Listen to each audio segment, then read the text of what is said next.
여러분 어느덧 3월 설교 시리즈 네 번째 시간입니다. 네 번째 시간인데 다음 주가 한 번 남았다는 게 지금 많이 힘든데 여러분 지난 3주 동안은 사실 주로 개인의 관점에서 일이나 성장, 관계 등의 주제에 대해서 좀 살펴봤었고요. 그리고 마태복음 본문을 중심으로 봤었는데 이제 오늘은 개인을 넘어서 좀 조직의 관점에서 살펴보고 본문도 오늘이랑 다음 주는 이제 요한복음 본문으로 보려고 하는데요. 이런 식으로 좀 여러모로 관점의 전환이 있는 날이어서 서론으로 어떤 말씀을 드릴까 좀 고민을 하다가 좀 늦었지만 좀 비하인드 스토리를 하나 이제 들려드리면서 말씀을 시작하려고 합니다. 제가 작년에 이제 처음 대표 목사님 안식년 이야기가 나오면서 이제 설교를 언제 이렇게 나눠서 할 것인가. 제가 우리 아내가 둘째 출산이 4월이어서 제가 출산 전에 하겠다 했는데 5주인지 몰랐습니다. 그때는 이제 5주인지는 모르고 3월로 하기로 하고 어쨌든 대학원에서 공부한 게 있으니까 이제 그리스도인과 일이라는 주제로 해보겠다 이렇게 말씀드리고 사실 제가 얼추 막 강의안 같은 거 이렇게 정리해서 큰 그림을 다 그려놨었습니다. 그래서 뭐 이런 말씀 나누면서 이때는 뭐 잠언에 있는 어떤 말씀 좀 가져오고 뭐 빌립보서의 어떤 말씀 가져오고 이렇게 좀 그림을 그려놨다가 2월에 큰 변곡점이 하나 있었습니다. 저희 이석주 전도사님 MDB 졸업하시는 졸업식을 저희가 사역자들이 같이 갔었는데 거기서 이제 남소연 목사님이랑 이용준 목사님이랑 막 얘기를 하다가 목회와 신앙생활의 핵심은 다른 그 무엇보다도 예수 그리스도다 이런 얘기를 막 같이 나눴어요. 얘기하면서 너무 부끄러운 거예요. 나 지금 예수 그리스도가 아니라 하고 싶은 이 메시지에 성경을 막 갖다 붙이고 있었는데 이건 아니겠다라는 생각이 들어서 그때부터 막 급하게 뒤집기 시작했었습니다. 그래서 그 졸업식이 2월 11일이었고요. 여러분 아시는 것처럼 3월 설교 시리즈 아웃라인이 그 전달 주보에 먼저 나오잖아요. 그러니까 얼마 안 남은 상태에서 일단 복음서 말씀으로 전부 다 설교하자. 이것만 딱 정해놓고 본문부터 막 잡았습니다. 그래서 본문 먼저 잡아놓고 제목부터 정해놓고 그때부터 매주 설교 직전까지 이 본문 붙잡고 막 씨름하면서 지금 한 주 한 주 견뎌오고 있고요. 이제 얼마 안 남았습니다. 그래서 근데 참 신기하게도요. 제가 처음에 이런 말씀 드려야지 하고 그려놨던 그 그림 중에 매주 조금씩 비율은 다르지만 최소 50% 이상 다 삭제가 됐고요. 오히려 전혀 생각하지 못했던 지점을 제가 준비하게 되는 것도 있었고 말씀 묵상하면서 제가 먼저 회개하게 되는 부분들도 많았고 제 신앙을 돌아보게 된 것이 참 감사했습니다. 또 특히 본문들도요. 저는 그 본문의 뭐 위치나 구조나 흐름 같은 걸 본 게 아니라 그냥 거기 써 있는 표현 같은 게 예뻐가지고 그 표현이 좋아서 본문 5개를 골랐는데 골라놓고 그거 묵상하고 막 자료 찾다 보니까 이게 막 구조적으로 연결도 돼 있고 이러더라고요. 그걸 보면서 제가 먼저 은혜를 많이 받았습니다. 그리고 이 은혜의 시작점이 사역자 공동체였다는 것도 참 감사한 마음이에요. 자, 이따가 뒷부분에 그 실행 공동체라는 뭐 그런 개념을 말씀드릴 텐데 이 나들목 꿈꾸는 교회라는 우리가 교회이기도 하지만 조직이잖아요. 이 나들목 꿈꾸는 교회라는 조직 내에서 부교역자들이 그냥 각자 맡은 바 역할만 그 직무만 감당하고 딱 끝나는 것이 아니라 서로 성장할 수 있도록 돕는 이런 공동체로 세워가고 있다는 것이 참 좋았습니다. 그리고 사실 여러분 여러분들이 일터에서 일하시는 것처럼 목회자에게는 이 설교 준비하고 하는 게 일 아닙니까? 제가 일하면서 성장하고 확실히 이번에 제가 복음서를 해석하는 역량이 조금 커진 것 같아요. 열심히 복음서 붙잡고 있으면서 게다가 그 성장이 홀로가 아니라 여럿이 함께 하고 있다는 사실이 너무너무 기뻤습니다. 그리고 그 사역자들 사이에서의 공동체성이 결국에는 이 꿈꾸는 교회의 성장을 돕고 꿈꾸는 교회라는 조직이 성장해 갈수록 사역자들과 성도님들 사이에 또 공동체성이 더 강화되는 그런 아름다운 그림들이 점차 그려지지 않을까 감히 생각해 봅니다. 제가 방금 말씀드린 이 비하인드 이야기에 사실 오늘 설교에서 나누고자 하는 거의 모든 내용이 다 담겨 있습니다. 그래서 차근차근 말씀의 기초에서 한번 풀어가 보도록 하겠습니다. 자, 지난주에는 드리고 싶은 얘기가 너무 많아서 너무 급했는데 오늘은 그렇게 급하지 않기 때문에 다시 주보 1면에 있는 아웃라인을 한번 읽고 넘어가도록 하겠습니다. 여기 일하면서 행복하십니까? 이 부분 같이 한번 다시 읽어보겠습니다. 시작. 일하면서 행복하십니까? 일을 통해서 성장, 보람, 만족을 경험하십니까? 아니면 아침에 눈을 뜨면서 퇴근길에 잠들 때 늘 출근하기 싫다를 입에 달고 계십니까? 일은 분명히 고통을 수반합니다. 동시에 우리는 이를 피할 수도 없습니다. 예수께서는 길을 걷는 분이셨습니다. 그 길은 고난의 길이었습니다. 동시에 그 길은 생명의 길이었습니다. 우리는 그 길을 따라 걷는 그리스도인입니다.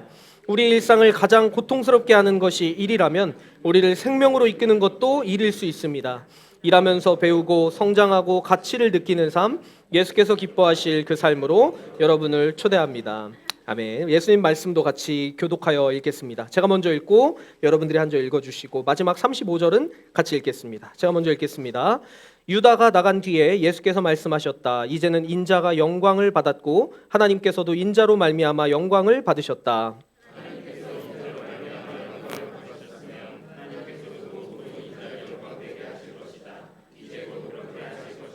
어린 자녀들아, 아직 잠시 동안은 내가 너희와 함께 있겠다. 그러나 너희가 나를 찾을 것이다. 내가 일찍이 유대 사람들에게 내가 가는 곳에 너희는 올 수 없다 하고 말한 것과 같이 지금 나는 너희에게도 말하여 둔다.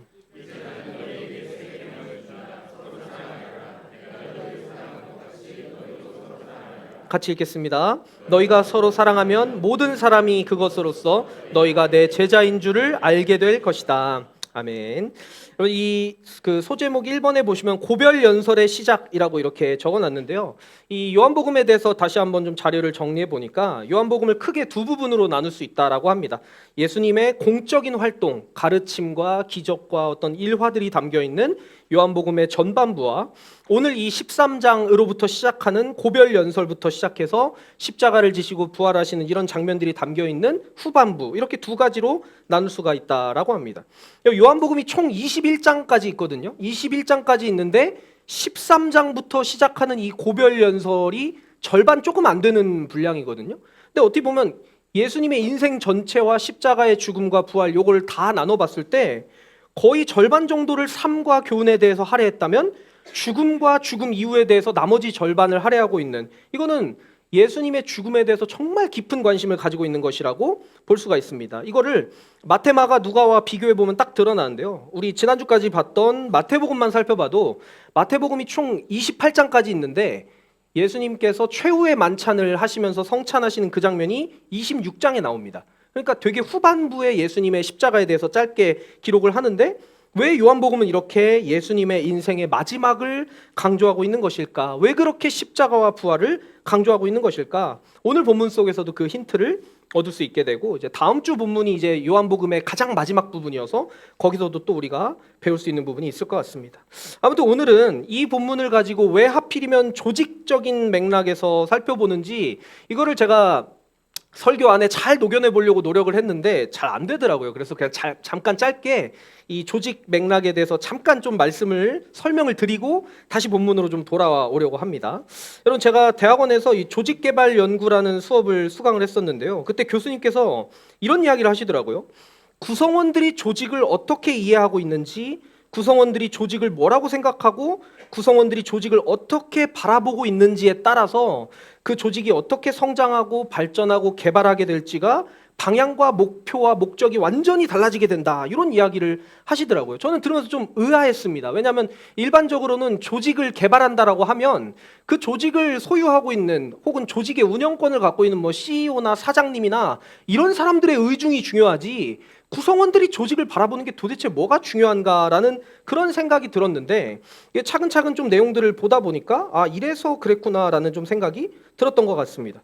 조직이라는 게 뭡니까? 이 organization이라고 하는데 이거의 어근을 보면 organ인데 이게 장기라는 뜻도 있잖아요. 우리 몸 안에 있는 이 장기들. 제가 뭐 과학을 잘 모릅니다. 그냥 인터넷 찾아보고 떠드는 소리니까 과학적으로 좀 문제가 있으면 나중에 지적을 해주십시오. 제가 이제 찾아봤던 바로는 세포 하나하나는 다 비슷하다고 합니다. 그냥 어느 몸에 어디에 있는 세포를 떼도 비슷하게 세포핵이 있고 뭐 막이 있고 이렇게 비슷한 구조를 가지고 있는데, 요 세포들이 DNA들도 비슷하지만 모여가지고 어떤 경향성을 가지고서 조직이 만들어지고 이 조직이 모여서 기관이 되는, 이 몸 안에 장기가 되면 아주 특수한 역할을 하는 몸의 중요한 부분들로 이렇게 각각 기능이 다르게 만들어지지 않습니까? 이것처럼 이게 조직의 어원이다 보니까 조직이라는 것은 개인들이 모여서 특수한 목적을 위해서 기능하는 공동체, 단체, 모임이 바로 조직이라고 할 수 있겠죠. 그러니까 우리 교회도 당연히 조직인 거고요. 조직보다 조금 더 작은 팀 수준이라는 것도 있겠고, 조직 수준, 팀 수준, 개인 수준, 뭐 이렇게 수준이 나눠져 있다라고 보면 될 것 같습니다. 근데 이 조직 수준에 대해서 막 말씀을 드리면서 표를 하나 혹시 앞에 보여주시면, 이 표를 먼저 설명드리고 넘어가겠습니다. 이게 여러분들 가지고 계신 설교 안에는 뒷페이지에 있는데 이거를 먼저 설명드리는 게 나을 것 같아서요. 이 그 수업에서 우리가 조직을 바라보는 인식 틀이 대략 요 네 가지가 있다. 근데 이 네 가지 중에 하나만 가지고 있고 모든 조직이 이 네 개 중에 하나에 속하고 이런 건 아닙니다. 근데 우리가 조직을 바라볼 때 요런 네 가지 중에 하나쯤으로 생각하게 된다. 이런 말을 하는데요. 첫 번째 보시면 여기 구조적인 인식 틀이라고 합니다. 그러니까 누군가가 조직을, 여러분들이 혹은 누군가가 조직을 구조적인 인식 틀로 바라본다는 말은, 아, 조직은 공장 같은 곳이야. 조직은 기계 같은 곳이고 아주 규칙과 역할과 목표가 너무너무 중요한 곳이야 라고 생각을 하는 거죠. 그래서 우리 조직은 목표를 설정하고 그 목표를 달성하기 위해서 어느 정도까지의 자원을 지원해 줄 수 있는지 자원을 조정하고 아주 합리적인 선택을 하고 규칙과 절차로 통제를 하는 이런 것이야말로 올바른 조직이야. 그거야말로 옳게 된 조직이야 라고 바라보는 시선이 있다는 거죠. 여러분들이 어떤 조직이 됐든 간에 그 조직을 이런 식으로 볼 수 있다는 겁니다. 이게 주로 우리가 회사를 바라볼 때 이런 눈으로 보는 경우가 많아요. 특히 대기업이나 뭐 공기업이나 국가 조직처럼 엄밀한 체계를 갖춘 조직들의 같은 경우에는 그 조직을 우리가 이 구조적인 인식 틀을 가지고 조직을 본다라는 겁니다.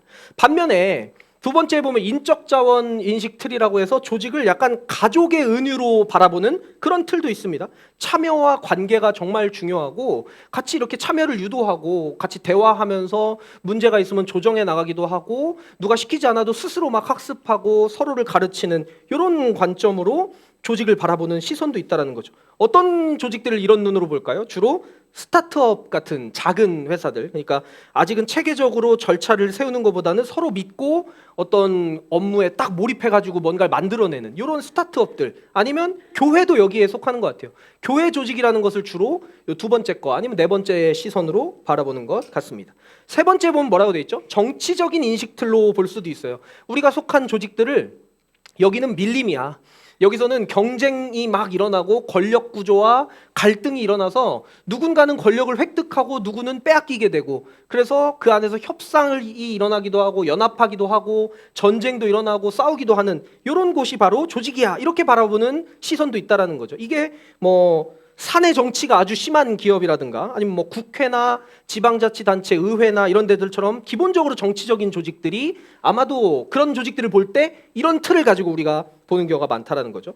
그리고 마지막으로 여기 상징적인 인식틀이라고 돼 있는데요. 여기 은유에 보면 축제와 연극 무대로 바라보고 핵심 개념의 영웅이라는 게 있거든요. 그러니까 예를 들면 이 조직은 어떤 영웅적인 서사, 어떤 영웅적인 그 조직 구성원의 이야기를 자꾸 말하고 반복하고 기념하면서, 아, 우리 조직은 이런 영웅적인 사람처럼 되어가야 돼 라고 이렇게 문화적이고 의식적인 측면들을 강조하는 그런 시선으로도 조직을 볼 수가 있다는 겁니다. 뭐 예를 들어서 여러분 스티브 잡스 하면 그 혁신 이런 이미지가 확 떠오르지 않습니까? 그 스티브 잡스를 영웅화하고 그 사람의 업적들을 계속해서 드러냄으로써 뭔가 브랜딩하는 방식이 약간 이런 시선으로 조직을 바라보는 거다, 이렇게 볼 수 있을 것 같습니다. 아까도 처음에 말씀드린 것처럼 모든 조직이 이 네 가지 틀 안에 다 들어간다는 것도 아니고요. 아마 여러분들이 속한 조직을 보실 때 이 네 가지 시선을 몇 %씩 섞어가지고 본인의 조직을 보고 계실 겁니다. 근데 이렇게 앞에서 말씀드린 것처럼 조직 구성원들이 이 조직을 어떻게 바라보느냐가 굉장히 중요합니다. 그러니까 내가 바라보는 틀의 경향성, 내가 속한 조직을 정치적인 곳이라고 자꾸 보면 정치적인 곳을 대하듯이 내가 행동하게 되고 그 안에서 관계들이 막 일어나지 않겠습니까? 이게 또 고정된 게 아니라 그때그때 다르다고 합니다. 어떨 때는 사람들이 우리 조직이 좀 효율적이고 시스템적으로 대처해 주길 원하고, 어떤 경우에는 우리 조직 안에서 막 타협과 대화가 일어나기를 원하고, 이렇게 상황에 따라 맞는 것을 찾아가고 또 운영해 나가는 이런 왔다 갔다 하는 관점들로 여기에 이제 움직이게 된다, 이런 식으로 설명을 좀 해볼 수가 있는 것 같습니다. 요거를 좀 먼저 말씀을 드린 다음에 요걸 가지고 이제 요한복음의 오늘 본문 속에서 여기에 1대1로 다 매치시킬 수는 없지만 되게 조직적인 측면들이 막 드러나거든요. 이걸 오늘 본문 속에서 한번 읽어보려고 합니다. 다시 이제 설교한 앞장으로 돌아오셔서 요한복음 12장 말씀이 여기 적혀 있는 게 있거든요. 이거 같이 한번 읽어보겠습니다. 다음 날에는 시작. 다음 날에는 명절을 지키러 온 많은 무리가 예수께서 예루살렘에 들어오신다는 말을 듣고 종려나무 가지를 꺾어들고 그분을 맞으러 나가서 호산나 주님의 이름으로 오시는 이에게 복이 있기를, 이스라엘의 왕에게 복이 있기를 하고 외쳤다. 여러분, 이 장면이 이제 아까 전에 말씀드렸던 요한복음의 전반부가 마무리되어가는 장면이거든요. 예수님께서 교훈을 가르치시다가 기적을 베푸시는 삶을 사시다가 이제는 그 십자가의 죽음의 그림자가 드리워져 있는 예루살렘으로 입성할 때 어떤 조직이 등장하냐면 명절을 지키러 온 많은 무리들이 등장합니다. 이 명절을 지키러 온 많은 무리들은 예수님에 대한 소문을 들었던 사람들이에요. 그래서 그 소문에 근거해서 예수님을 이렇게 평가합니다. 아, 예수의 소문이 사실이라면 이 사람이 우리를 로마의 정치적인 압제로부터 구원해줄 능력 있는 이스라엘의 왕이 되겠구나라고 이렇게 예수님을 생각했던 그런 조직이, 그런 무리가 있었다라는 거예요. 그들은 예수님을 환영하려고 예루살렘 그 입구로 나가서 열렬한 환호를 보냈는데, 여러분들 아시는 것처럼 이 사람들이 몇 일이 지나지 않아서 예수를 십자가에 못 박으라고 소리 지르는 그 무리들로 전환되는 것을 우리는 잘 알고 있습니다. 근데 이들과는 또 정반대되는 조직들이 또 있어요. 우리 13장 1절 말씀도 여기 설교 안에 있는데 같이 한번 읽어보겠습니다. 유월절 전에 시작. 유월절 전에 예수께서는 자기가 이 세상을 떠나서 아버지께로 가야 할 때가 된 것을 아시고 세상에 있는 자기의 사람들을 사랑하시되 끝까지 사랑하셨다. 여러분, 사실 이 13장 1절이 정말 중요합니다. 이 13장 1절부터 요한복음 끝까지는 이제 그 십자가의 죽음에 대한 이야기들인데, 그 자신이 죽을 것, 자신이 고난의 잔을 마시고 자신이 십자가의 고통을 겪어야 될 때가 되었다라는 걸 아셨다라고 써 있잖아요. 지금 자기가 이 세상을 떠나서 아버지께로 가야 할 때가 된 것을 아셨다라고 하는 바로 그 상황에서 예수님이 뭐라고 말씀하시냐면 세상에 있는 자기의 사람들을 사랑하시되 끝까지 사랑하셨다라는 말씀으로 이 고별 연설이 시작되고 있다라는 겁니다. 그래서 앞에 살펴봤던 그 무리들과는 전혀 다른 조직이죠. 예수님의 사랑을 받되 끝까지 받아본 사람들, 예수님의 그 끝없는 사랑을 경험하는 제자들이라는 공동체, 그런 조직이 또 여기서 등장하고 있다라는 거예요. 이 1절이 나오고 나서 2절부터 그 유명한 예수님께서 제자들의 발을 씻어주시는 장면이 등장을 하고요. 여기서 약간 여담으로 마테마가 누가복음에서는 전부 다 그 최후의 만찬이 나오고 거기서 예수님께서 성찬식을 하시는 그 장면들이 나오는데, 요한복음에는 그 장면이 안 나오고 그걸 대신해서 세족식이 나옵니다. 이 세족식의 의미가 무엇일지도 되게 중요한 것 같아요. 이게 다음 주에 다루게 될 이 손의 의미를 좀 보여주는 건데, 아무튼 이 세족식에 대한 이야기가 쭉 나오다가 그 다음 가룟 유다가 배신할 것이다 라는 걸 언급하시는 장면이 나오고, 이 가룟 유다가 또 다른 조직의 어떤 그 대표라고 볼 수 있겠죠.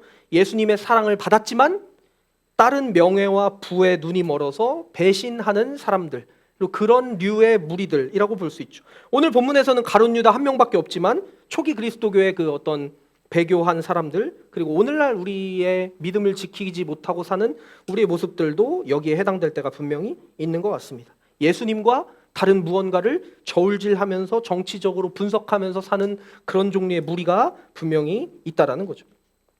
그렇게 살아가는 것들을 다시 한번 좀 정리를 해보자면, 이제 예수님에 대해서 빨리 예루살렘에 입성해서 성과를 내주기를, 로마를 빨리 물리쳐주기를 바라는 그런 인식들로 보는 무리들, 예수님을 그렇게 보거나 혹은 예수님을 끝까지 사랑하고자 애쓰거나 예수님과 부와 명예를 저울질하거나 아니면 예수님을 모범 삼아서 아까 전에 그 상징적인 시선으로 바라보면서 계속 리추얼을 만들어 나가려고 하는 이런 여러 가지 조직들이, 그런 틀이 있을 수 있다. 이런 것들을 한번 생각해 볼 수 있을 것 같습니다. 아무튼 여기까지가 좀 이제 그 전체적인 배경이고요. 요 배경을 근거로 해서 오늘 본문인 31절로 다시 한번 돌아와 보도록 하겠습니다. 여러분, 31절 전반부만 눈으로 한번 보시면요, 뭐라고 되어 있나요? 유다가 나간 뒤에 예수께서 말씀하셨다. 그러니까 이제 여기에 지금 방금 전까지 섞여 있던 거예요. 예수님을 가족으로 바라보고 예수님과 진짜 끝없는 사랑을 누려보려고 애쓰는 그 무리 안에 예수님을 배신할 사람이 섞여 있었는데 31절에 그 유다가 나갔습니다. 그러니까 이제는 예수님께서 확실하게 자기를 따르고자 애쓰는 사람들, 아직 완벽한 사람들은 아니지만 예수님 한번 사랑해 보겠습니다 라고 결단하고 모여있는 그 사람들에게 어떤 교훈을 주고 계신다라는 거예요. 어떤 교훈을 주시는 걸까? 이게 여러분 31절 말씀 한번 다시 뒷부분 보시면요, 인자가 영광을 받았고, 이 과거형처럼 보이잖아요. 그리고 하나님께서도 인자로 말미암아 영광을 받으셨다. 여기도 과거형처럼 보이는데, 제가 이 헬라어에 아주 엄청나게 능통한 건 아니지만 몇 가지 번역들을 찾아보니까 이 번역은 좀 잘못된 게 아닌가 싶습니다. 이것도 32절에 나오는 것과 비슷하게 미래형 시제를 가지고 있다라고 읽는 게 더 적합한 것 같아요. 이거를 좀 정리를 해보면요, 결국 31절 후반부와 32절에서 말하고 싶은 것은 예수님께서 내가 영광을 받게 될 것이고, 그리고 내가 영광을 받으면 하나님께서도 나를 영광되게 하실 것이다 라는 되게 어렵지 않은 요 이야기를 하고 계신 겁니다. 그리고 그 영광이라는 것은 십자가를 지심을 가리킨다고 봐도 무방하죠. 그러니까 정리해보면 내가 곧 십자가를 지는 영광을, 되게 역설적인 영광이죠. 내가 십자가를 지는 영광을 얻었을 때 하나님께서도 나를 영광되게 여겨주실 것이다 라는 그런 선언을 예수님께서 하고 계신 겁니다. 그러니까 이 부분은 여러분들이 그냥 그렇구나 하고 넘어가셔도 괜찮은데요, 십자가의 영광을 받으실 것이라고 선언한 다음에 33절이 나오는 것이 중요합니다. 우리 33절은 다시 한번 읽어보겠습니다. 어린 자녀들아, 시작. 어린 자녀들아, 아직 잠시 동안은 내가 너희와 함께 있겠다. 그러나 너희가 나를 찾을 것이다. 내가 일찍이 유대 사람들에게 내가 가는 곳에 너희는 올 수 없다 하고 말한 것과 같이 지금 나는 너희에게도 말하여 둔다. 여러분, 예수님께서 지금 예수님을 뭐 공장이나 기계로 본다거나 예수님을 정치적 관점으로 이렇게 투쟁하는 관계로 보는 게 아니라 예수님을 가족으로 보고 예수님을 사랑하는 주님으로 모시고자 하는 무리에게 지금 이야기를 하시는 거잖아요. 근데 그 무리들에게 하시는 말치고는 되게 뉘앙스가 이상하다라는 느낌이 들 때도 있습니다. 그러니까 결국 하시는 말은 뭐냐면요, 내가 잠시 동안은 너희와 함께 있겠다. 요 말을 반대로 하면 뭡니까? 요 잠시가 지나면 나는 너를 떠나게 될 거야. 내가 너희를 못 만나는 시점이 올 거야. 내가 너희와 함께하지 않는 것처럼 느껴지는 그 순간이 분명히 올 거야 라는 그런 이야기를 지금 하고 계신다는 겁니다. 저도 이번에 자료를 막 정리하면서 알게 됐는데, 이 요한복음 13장부터 쭉 이어지는 예수님의 고별 연설 속에는요, 예수님께서 계속 반복해서 이 요한복음을 읽게 될 그 공동체들에게 자신이 없는 시간, 예수님이 느껴지지 않는 시간이 있을 거다라고 반복해 주신 내용이 계속 나옵니다. 예를 들어서 그 유명한 고와 같이 너희를 버려두지 않겠다라는 그 말씀이 요한복음 14장에 나오는데, 그 말씀도 거꾸로 생각해 보면 너희가 고아처럼 느껴질 순간이 올 거야. 내가 없는 것처럼 느껴지는 그 고난의 순간이 너희에게 분명히 올 거야라는 거를 반복적으로 말씀해 주셔요. 근데 그것만 말하시는 게 아니라 동시에 내가 반드시 다시 돌아올 거야라는 말씀도 이어져서 나옵니다. 16장 33절에 보면 내가 세상을 이기었다라는 이런 표현들이 나오고 있어요.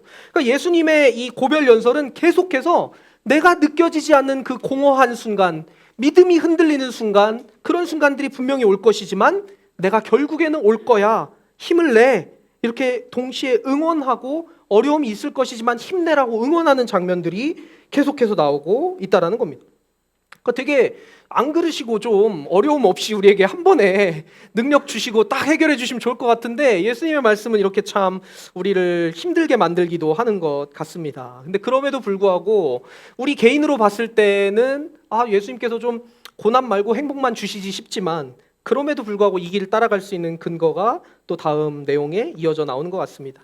여러분, 다음 그 소제목 2번에 보시면 여기다 제가 학습 조직, 오늘 제목에도 그렇게 써 있는데요, 학습 조직과 조직 학습 이렇게 막 뒤집어 놓은 게 있어요. 요거를 좀 말씀드릴 때 우리가 몸담고 있는 조직에 대해서 한 번만 더 짧게 생각해 보려고 합니다. 우리 시간이 점점 흐르면서 더 조직이 복잡해지고 여러분들 대부분이 어떤 일터에 어떤 조직에 속해 있으신데, 요 표현이 되게 재밌더라고요. 여기 한번 써 있는 거 같이 한번 읽어볼까요? 고용 안정성이 아닌, 시작. 고용 안정성이 아닌 고용 가능성만을 주는 조직. 이게 오늘날 현대 조직의 특성이라고 하더라고요. 과거의 조직은 완벽하진 않았지만 과거의 조직은 우리에게 고용 안정성이라는 걸 줬다라고 합니다. 그러니까 그 직장에 몸만 담고 있어도 은퇴할 때까지 계속 정규직으로 일할 수 있고, 나의 노후를 책임질 수 있고, 미래를 예측하면서 가정도 계획할 수 있고, 어찌됐든 미래를 꾸려나갈 수 있는, 그게 일터에 들어가고 취업이 잘 되면 해결된다라는 어떤 그런 믿음이 우리 안에 있었던 거죠. 그런데 이제는 말하기도 되게 정말 어색할 정도로 기술의 발전이 엄청나지 않습니까? AI 이런 얘기 굳이 깊게 드리지 않아도 하루만 자고 일어나도 막 천지가 개벽되어 있는, 그 이전까지 써왔던 정보들이 막 무가치해지기도 하는 이런 빠른 발전의 시기, 그리고 점점 글로벌화가 이제 막 심해지다 보니까 내가 자고 있는 시간에도 지구 반대편 누군가는 막 열심히 일하고 있잖아요. 막 걔네들과도 경쟁해야 되는 이런 글로벌화의 어려움들, 또 다양성을 존중해줘야 되는 그런 문화적인 갈등도 엄청나게 많아지고, 예전에는 일과 가정이 딱 단절이 돼 있었잖아요. 누군가는 일의 영역, 누군가는 가정의 영역에만 집중하면 됐었는데,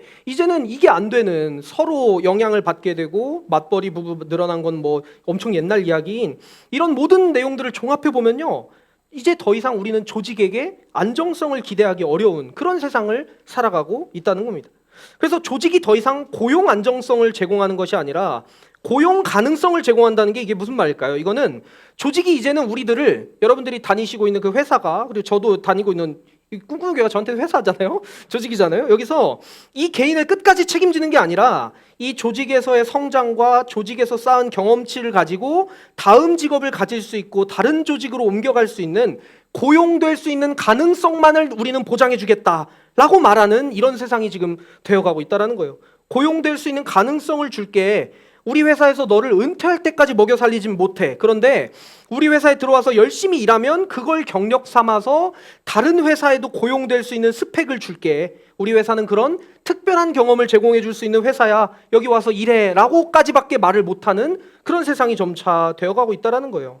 그러니까 이게 뭐 시대적인 흐름이지만 되게 악순환을 불러일으키는 것 같습니다. 여러분, 회사에서 안정성을 보장해 주는 게 아니라 고용 가능성을 우리가 주겠다 하면 여러분 개인 입장에서는 어떨까요? 열심히 일하시고 싶으신가요?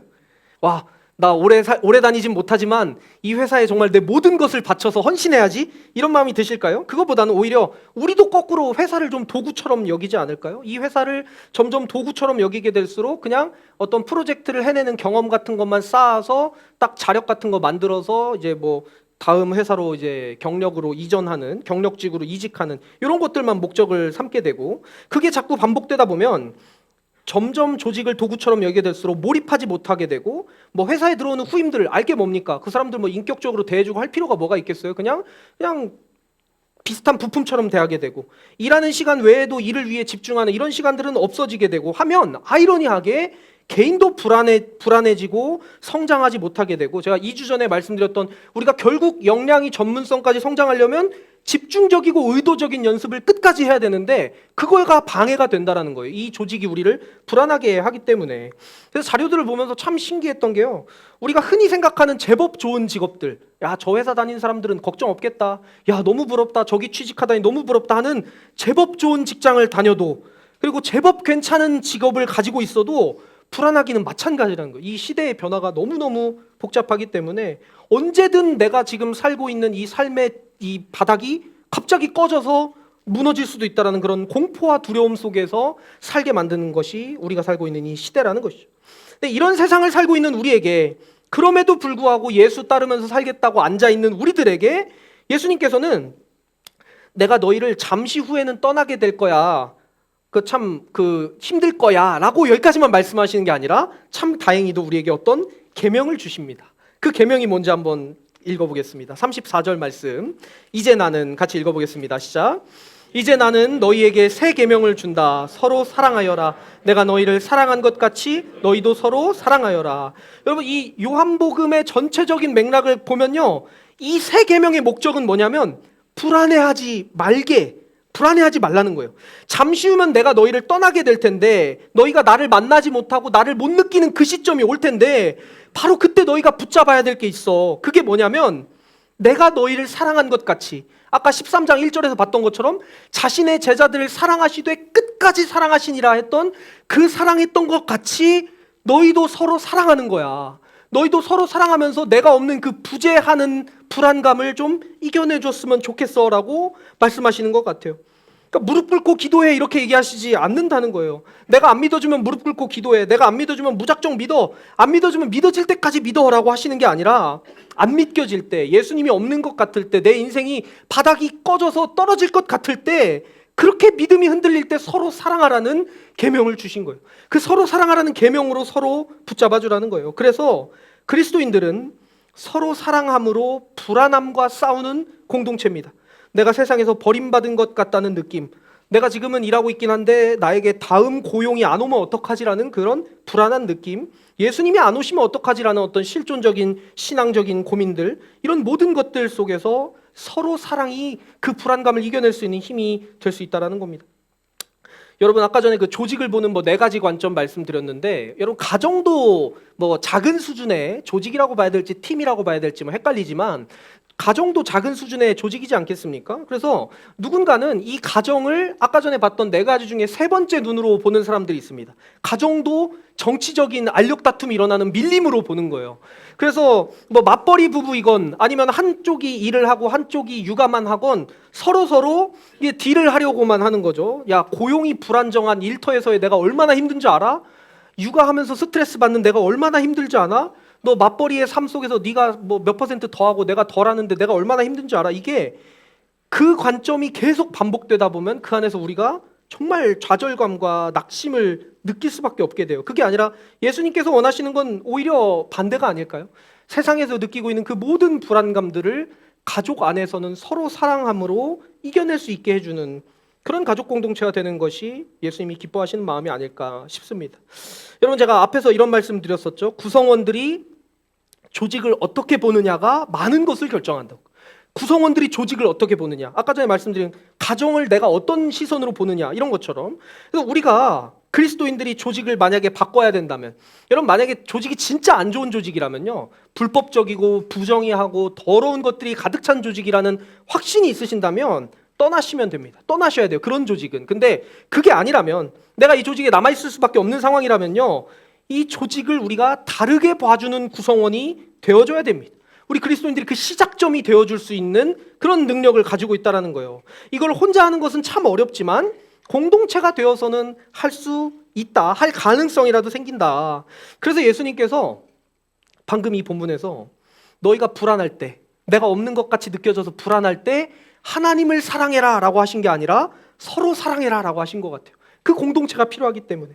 자, 여기에 보면은 실행 공동체라고 해서 이거 줄여서 COP라고 부르거든요. 이 실행 공동체가 뭐냐면 어떤 주어진 조직 안에서 일과 학습을 결합시키고 공동체적으로 배우고 배운 것을 가지고 일터에서 문제 해결에 적용해 보면서 같이 피드백하고 되돌아보는 과정을 밟는 이런 공동체라고 합니다. 이게 자발성이 되게 특징인 공동체예요.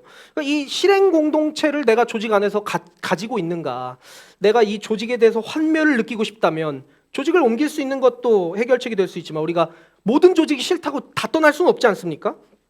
만약에 조직을 바꾸고 싶으시다면 여러분들이 조직을 바꾸실 때 이 실행 공동체를 만들어가는 방식으로 바꿀 수 있는 그런 마중물이 되어주는 그리스도인들이 될 수 있을 것 같습니다. 그러니까 예수님께서 우리에게 원하시는 공동체도 꼭 회사가 아니더라도 교회 조직 안에서도 우리에게 원하시는 공동체도 그건 것 같아요.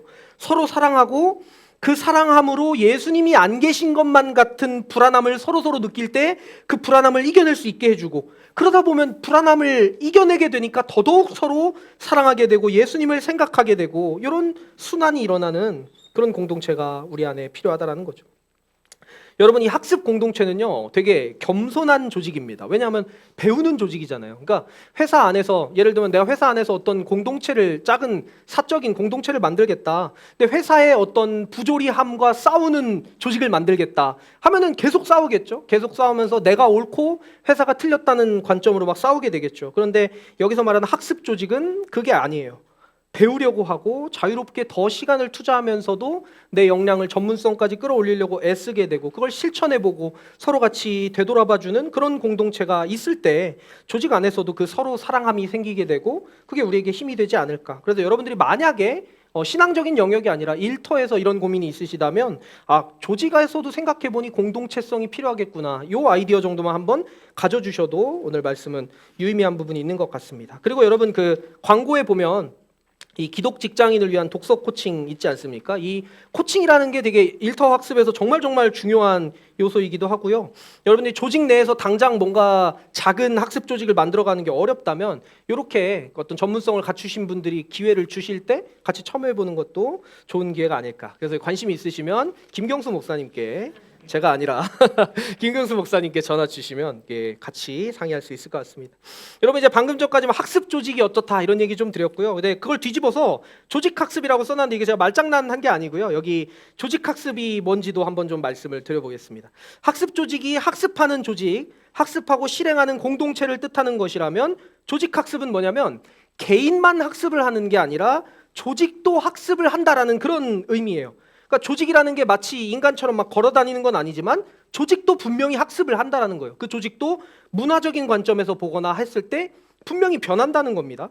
이거를 여러분들 엄청 옛날 개그인데요. 인터넷에 사무실에 뱀이 들어왔을 때라고 쳐보시면요. 지금은 이제 많이 변했어요. 근데 이제 옛날에 그 유명한 기업들의 기업 문화를 반영해가지고 사무실에 뱀이 들어오면 어떻게 행동하는지를 써놓은 게 있습니다. 이거 제가 이 기업들을 비하하려고 쓴 게 아니고요. 그냥 있는 그대로 읽는 겁니다. 이렇게 써 있어요. 사무실에 뱀이 들어오면 현대는 일단 때려잡고 고민한다. 그리고 한화는 회장에게 어떻게 할지 물어본다. LG는 삼성이 어떻게 하나 지켜본다. 구글은 뱀을 잡은 직원에게 포상한다. 애플은 뱀 잡는 방법을 특허 신청한다. 뭐 이런 내용들이 있어요. 근데 여러분 이거 들으면은 뭐 그 조직을 안 다녀봤어도 약간 느낌이 있잖아요. 그 뉘앙스가. 그러니까 각 조직별로 그 조직이라는 게 거기 있는 구성원들 한 명 한 명을 더해놓으면 그냥 조직이 딱 되고 끝나는 게 아니라 구성원들이 바뀌어도 그 조직에 흐르는 무언가가 있고 조직도 분명히 뭔가를 통해서 학습한다라는 거예요. 그 개인을 조직 안에 있는 개인들의 어떤 행동들을 통해서 학습하게 되겠죠.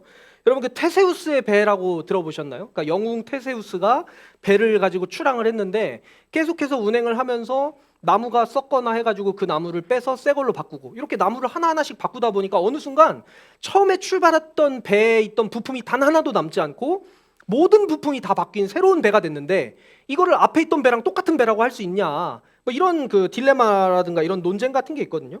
마찬가지로 각 조직의 구성원이 모두 바뀌더라도 제가 아까 말했던 이 사무실에 뱀이 들어왔을 때 그 농담이 뭐 천리안 나우누리 이런 데서 이제 막 있던 그 시절에 그 멤버와 오늘날의 그 조직을 다니는 멤버들은 다 바뀌었을 거 아니에요. 그런데도 조직에 뭐 제3의 무언가가 남아 있다면 그 구성원을 통해서 흘러져 내려오는 문화, 전통, 메시지, 뭐 영웅 설화 같은 다양한 무용담들 이런 것들이 분명히 있고 그걸 통해서 조직도 배운다는 거예요. 그럼 조직을 우리가 학습시킬 수도 있겠구나. 조직을 우리가 바꿀 수도 있겠구나라는 생각을 감히 해보게 된다라는 거죠. 그래서 개인이 학습하는 것처럼 조직 차원에서도 학습이 일어나고 그 학습의 과정을 통해서 조직이 성장할 수도 있다라는 게 이 조직 학습의 개념입니다. 그래서 여러분들이 이제 몸담고 있는 조직들 중에요. 어떤 조직은 좀 강하게 조직 학습을 이게 요청하는 조직들이 있어요. 예를 들어서 직원들에게 업무 노하우 같은 걸 이렇게 작성해가지고 뭐 공모전 같은 걸 열어서 자기 직무를 어떻게 하면 더 잘할 수 있는지 이걸 막 컨테스트 같은 걸 해갖고 뭐 상금을 주는 이런 것도 있고요. 아니면 후배들에게 멘토링을 해주도록 강제로 이렇게 만들어주는 이런 회사들도 있고, 아니면 이거 뭐 지식 경영이라고 해서 회사의 크고 작은 모든 내용을 다 데이터베이스로 만드는 그런 회사도 있습니다. 이제 지식 저장고를 만들어서 그 사람이 퇴사하더라도 후배들이 그 지식 저장고를 보면서 똑같이 일할 수 있게 만들고 싶어하는 그런 회사가 있습니다. 그런 회사 하면 여러분들 그 회사에다가 여러분들의 아이디어와 노하우를 막 가득 주고 싶으실까요? 아니실 것 같지 않나요? 약간 그러니까 장단점이 다 있는 거겠죠.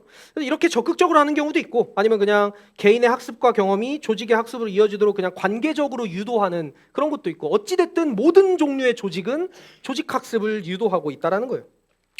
갑자기 왜 조직 학습 이야기를 했냐면요. 이 학습 조직을 만약에 내가 조직을 바꾸고 싶다면, 만약에 내가 이 썩어 빠진 조직을 그냥 떠나고 끝나는 게 아니라 여기에 뭔가 조금이라도 균열을 내고 싶다면 아까 말씀드린 학습 조직으로 접근해야 된다 말씀드렸잖아요.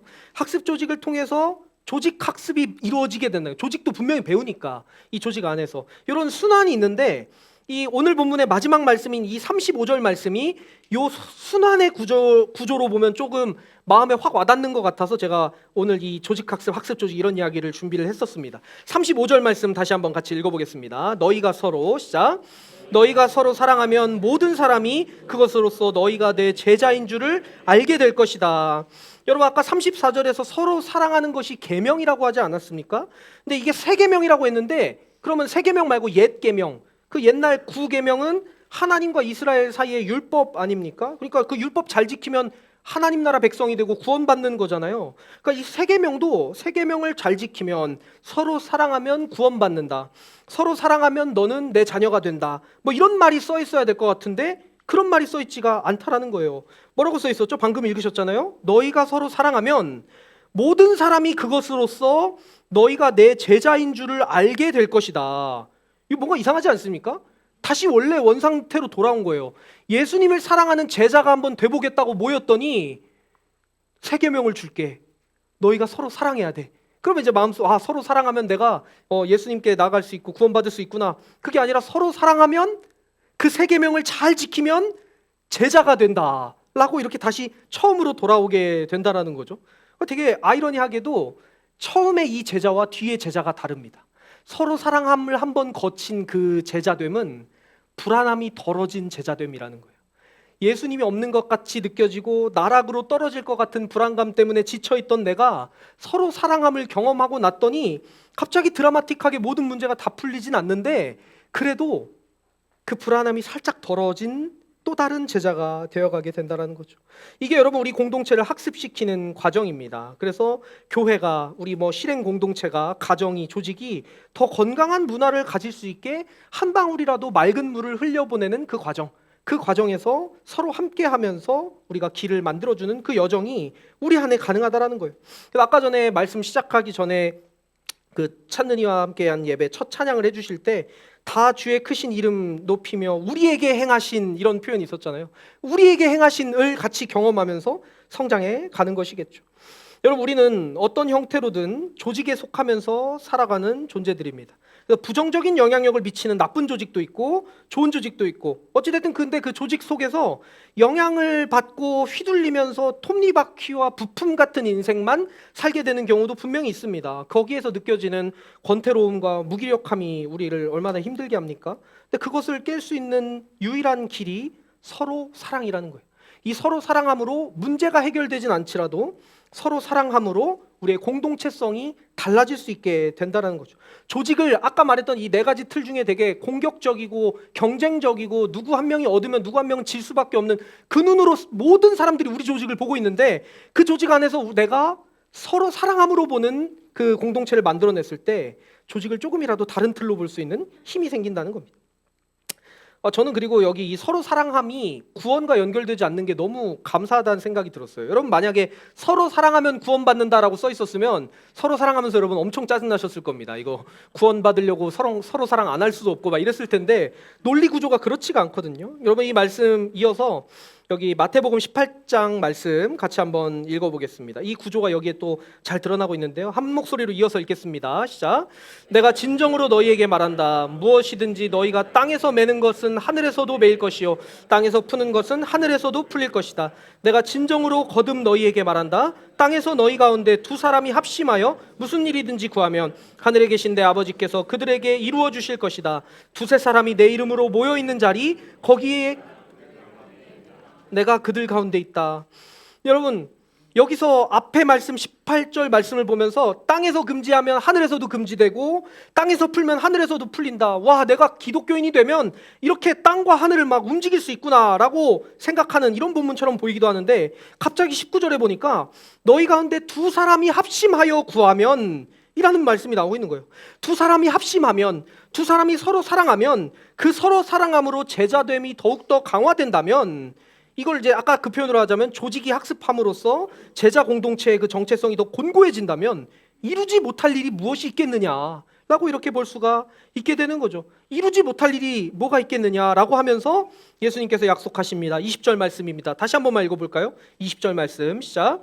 두세 사람이 내 이름으로 모여 있는 자리 거기에 내가 그들 가운데 있다. 이걸 우리가 일반적으로는 두세 사람이라도 현장에 모여서 기도하면 기도하는 자리에 예수님이 계신다라고 보기도 하는데 저는 그거보단 이런 생각이 들었어요. 예수님께서 우리가 이 모여 있는 꼴을 기뻐하시는구나. 어찌 됐든 불안하고 힘든데도 모여 보려고 서로라는 관계로 남아 있어 보려고 발버둥치는 그 모여있는 꼴을 예수님께서 기뻐하시고 거기에 함께 계시는구나. 그러니까 예수님이 없는 것처럼 느껴지는 불안함 때문에 서로 사랑하는 우리 가운데 사실 예수님이 계시는구나. 이런 것들을 좀 배우게 되는 것 같아요. 세상 사람들은 다 조직을 기계로 보고 밀림으로 보고 성과만 보고 쫓아내고 싸우고 이겨내려고 막 이렇게 발버둥치면서 살아가는데 그 속에서 우리는 전혀 다른 싸움을 싸우는 겁니다. 서로 사랑함으로 불안함을 이겨내 보려고 애쓰는 그런 싸움. 그 애씀이 우리의 제자됨을 강화시키고 그 제자됨을 강화시키는 선순환이 일어나기 시작하면 거기에 예수님이 거하신대요.